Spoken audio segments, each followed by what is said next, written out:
Mom Cruz, DepEd might be the most challenging part of being a teacher.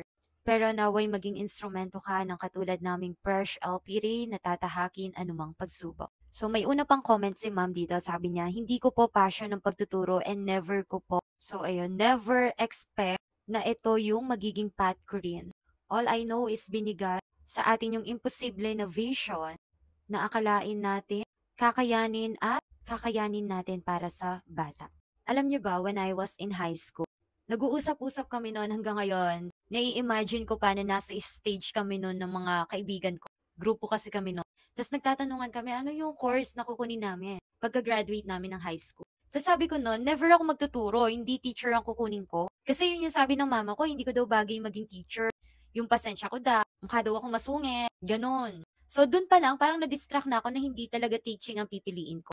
Pero yung mga panahon na yon, hindi rin ako sigurado kung ano ba talaga yung gusto ko. Parang, ang ano ko no, sige kung ano yung gusto ng mama ko. Tapos nalilito din kami kung HRM, tourism. Di ba nagkaroon ng tono yung tourism? Papaisip din kami noon kung nurse. Pero alam ko mahal.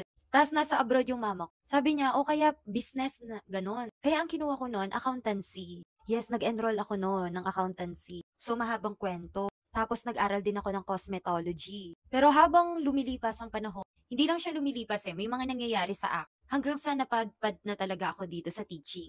Alam mo yung tipong parang ang imposible na mapunta ka dito. Pero pag will ni Lord, walang imposible. Lahat posible. Alam mo yung tipong kahit ibahin mo yung path mo, ay dito ka anak. Ganon. Doon ka pa rin mapupunta. And now, nandito na ako. Hanggang ngayon, ito pa rin ang pinipili. Alam niyo ba, babalitaan ko kayo. In-invite ako na mag-volunteer sa learning camp. And hindi ko alam, excited ako sa totoo lang. Excited na kinakabahan. Kaya pinagpipray ko yung mga hawakan kong estudyante. I mean, mga tuturuan, yung mga magulang nila na mag-cooperate.